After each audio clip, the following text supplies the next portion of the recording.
Bonjour, je suis Sandrine Abello, la directrice musicale de l'Opéra Studio.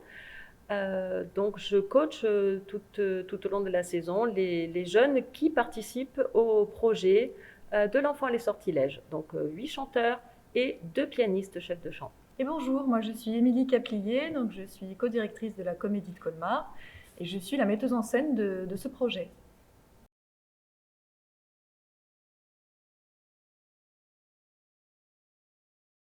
Oui, alors L'Enfant et les sortilèges, c'est donc la rencontre entre Colette, qui a écrit le livret, et puis Ravel, donc deux figures magnifiques qui se sont rencontrées autour de cette œuvre. C'est l'histoire d'un garçon, d'un enfant, on ne sait pas vraiment si c'est un garçon ou une fille d'ailleurs, d'un enfant qui doit faire ses devoirs, et sa mère arrive et lui demande s'il a bien accompli son travail, et il s'avère qu'il n'a pas fait grand-chose. Donc il est pris de paresse, de fainéantise. Toujours est-il qu'il se fait gronder fortement par sa mère, avec plutôt de la violence, plutôt de la détermination, une forme de sévérité. Et l'enfant, une fois que la maman est sortie, se met à se rebeller contre tous les objets et toutes les choses qui sont autour de lui. Donc il les frappe, il les déchire, etc., etc. Et puis on bascule dans un univers beaucoup plus onirique où tout à coup, chaque objet qui a été meurtri ou abîmé se met à s'animer, donc à prendre vie, et se met à réprimander l'enfant. Et donc comme ça, c'est une succession quasiment de numéros en fait, qui va montrer à l'enfant à quel point son geste a été violent et dur. Alors on ne vous raconte pas la fin de l'histoire, mais en tout cas ça c'est le début de l'histoire.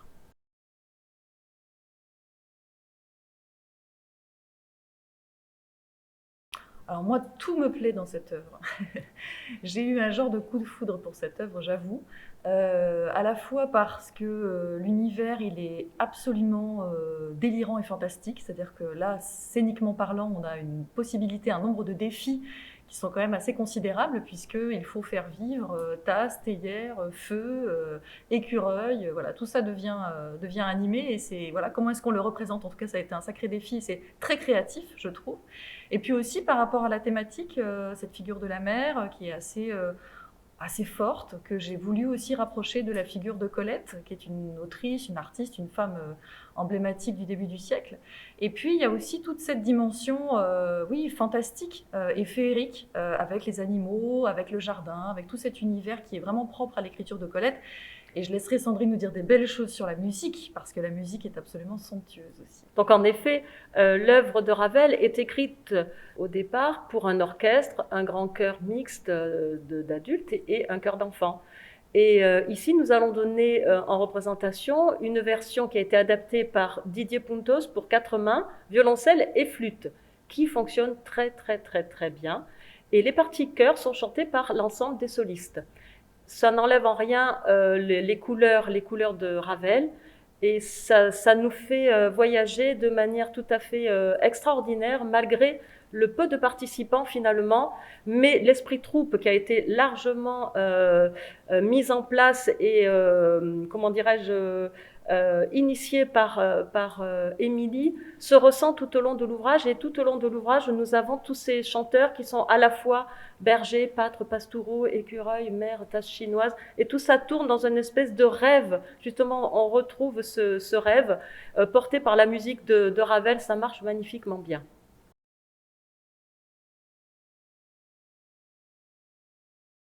Effectivement, l'arrangement est effectivement un défi pour les musiciens parce qu'ils doivent rendre à quatre l'ambiance sonore de Ravel, voilà, qui est donnée normalement par un grand orchestre.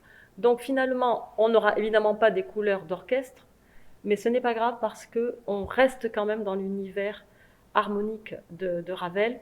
Et l'arrangement fait par Didier est très très très réussi. Et donc on ne souffre à aucun moment du manque de nombre d'instrumentistes. Et puis une des forces de cette œuvre aussi, c'est son côté kaléidoscope, c'est-à-dire que c'est une œuvre qui bascule de manière très rapide de styles musicaux différents les uns derrière les autres. Et nous, au niveau de la scène, c'est vrai que moi, le fait de transposer aussi toute cette histoire dans un théâtre, parce que c'est ça que j'ai décidé de faire, l'enfant finalement fait ses devoirs sous le piano, la maman est comédienne, elle va le retrouver, et c'est toute la troupe qui va se jouer de l'enfant. Le fait d'avoir cette possibilité de jeu dans le jeu, c'était aussi une manière de pouvoir passer d'un style à un autre, en fait. Donc ça, c'était un petit clin d'œil supplémentaire.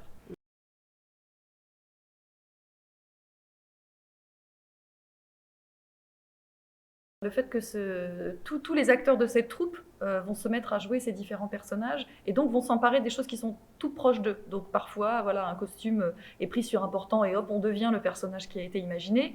Et puis, tantôt, des choses sont beaucoup plus sophistiquées, des tableaux sont beaucoup plus travaillés, beaucoup plus sophistiqués, notamment pour le feu.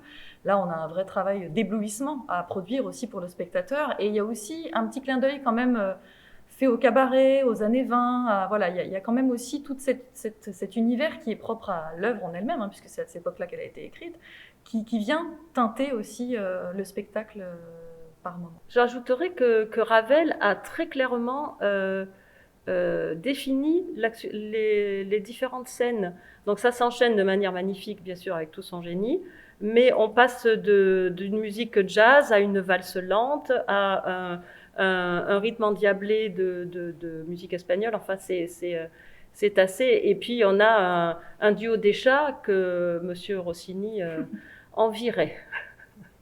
Et puis pour finir sur cette dimension-là, il y a évidemment un gros travail de costume qui est fait sur le spectacle. On a plus de 20 silhouettes, puisque chaque interprète a au moins 2 ou 3 personnages à interpréter, et on a un déploiement de costumes qui est assez fantastique. Ouais.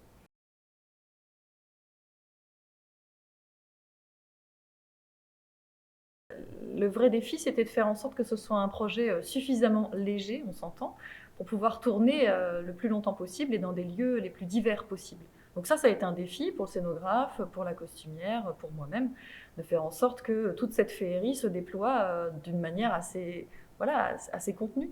Mais néanmoins, ce qui est assez beau dans le projet en définitive, c'est que je crois qu'on amène vraiment quelque chose d'assez grand qui se déploie avec cette musique, avec ces chanteurs, avec ces costumes et avec ce décor, pour pouvoir offrir aux spectateurs aussi quelque chose d'assez fort, visuellement d'assez fort. Donc il y a ce double défi en fait. Comment est-ce qu'on réussit à être à la fois assez léger, en même temps assez généreux. Donc, Alban Hovan, qui est le scénographe, a fait un geste très ambitieux. C'est pas parce que c'est censé aller partout que ça doit pas être excellent. C'est le cas. On a été tout aussi exigeant que si la production devait se déployer sur un très grand plateau. Par contre, il faut faire preuve d'ingéniosité, d'agilité. Donc ça fait travailler plein de corps de métier. Non, c'est assez stimulant en termes de création, ce type de projet. Et j'ajouterais que pour les chanteurs et toute l'équipe technique qui va suivre, qui va se déplacer dans chaque ville et chaque lieu, c'est aussi un défi parce qu'il faudra s'adapter tout de suite, très rapidement, et retrouver cette cohésion dans un lieu qu'on ne connaît pas. Donc c'est aussi, d'un point de vue pédagogique pour les jeunes qui sont à l'Opéra Studio, un projet très très fort et très formateur. Et puis je pense que moi je suis très sensible aussi en tant que metteuse en scène à qui on s'adresse. Je pense que ce projet il est tout à fait généreux, et je pense qu'on va pouvoir rencontrer plein de publics avec ce projet-là. Ça c'est une dimension qui est importante aussi. Familiaux évidemment, parce que c'est un projet sur l'enfance et pour les enfants, mais pas uniquement. C'est aussi un projet pour les adultes, et on a travaillé à ça aussi très précisément.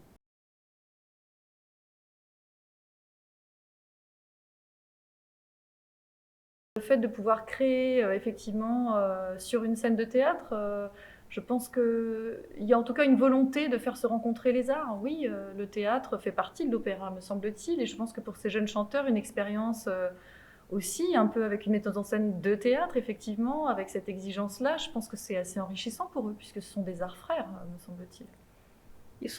Les jeunes sont très très friands de ce genre d'expérience parce que ça les pousse dans des retranchements, ça les oblige à une introspection et à la réalisation d'un personnage complet, parce qu'ils sont de jeunes chanteurs qui sont très préoccupés par leur technique vocale, par le chemin qu'ils prennent d'un point de vue artiste lyrique.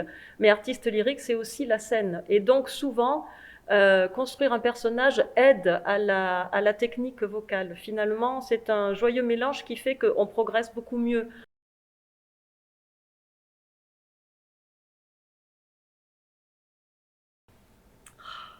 Oh là là, la morale. Moi, j'aime pas les morales. Non. Mais par contre, j'aime bien qu'on ressente des choses. Et il y a fort à parier que les spectateurs, petits ou grands, vont ressentir des choses quand ils vont voir cet opéra. Ce qu'il y a de sûr, c'est que c'est une œuvre sur l'enfance. Ça, c'est une chose aussi importante. Et aussi sur potentiellement la violence ou la douceur qu'on peut avoir à ce moment-là, et ou peut-être la protection. Qu'est-ce que c'est protéger un enfant aussi? Qu'est-ce que c'est faire attention à lui? Et puis, qu'est-ce que c'est aussi rêver? Qu'est-ce que c'est l'onirisme? Jusqu'où on a le droit de rêver aujourd'hui? On est dans une époque qui est quand même particulièrement anxiogène.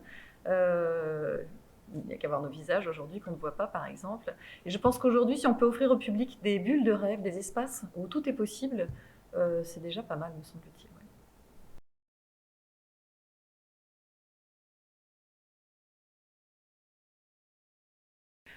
Alors, l'Opéra Studio est une structure qui accueille chaque année 11 jeunes artistes, 8 chanteurs lyriques, 2 pianistes chefs de chant et un chef d'orchestre assistant. C'est un endroit où les jeunes bénéficient de cours, de masterclass donnés par des maîtres de stage de renommée internationale du monde lyrique et aussi du milieu du théâtre. Qui participent, tous ces jeunes dont participent à des projets de concerts, comme les heures lyriques, qui sont en écho toujours de l'actualité de l'Opéra national du Rhin à Strasbourg, Mulhouse. Ils sont aussi très présents dans les projets pédagogiques. Ils font beaucoup d'actions vers le jeune public. Et puis, ils sont aussi distribués dans des petits rôles qui leur sont destinés dans la saison lyrique de l'Opéra national du Rhin. Et ça leur permet de rencontrer des artistes confirmés, de participer à des projets comme ce projet-là avec Émilie, qui les font grandir et qui les ouvrent à toute forme d'art finalement et toutes sortes de publics. Effectivement, l'Opéra Studio est dans les murs de la Comédie de Colmar et c'est une chance. Et depuis notre arrivée, on a effectivement aussi, grâce au très bel accueil qu'Alain Perroux nous a fait, on a réussi à inventer beaucoup de projets ensemble. Et c'est vrai que c'est un rapprochement qui nous paraît voilà, très stimulant à la fois pour eux, de pouvoir être proche d'une maison de création, et puis pour nous aussi, d'avoir ces échanges possibles avec ces jeunes chanteurs. Donc c'est un partenariat assez fort qui est en train de se nouer entre nos deux maisons et avec lequel on est voilà, plein d'envie et plein d'idées. C'est vrai.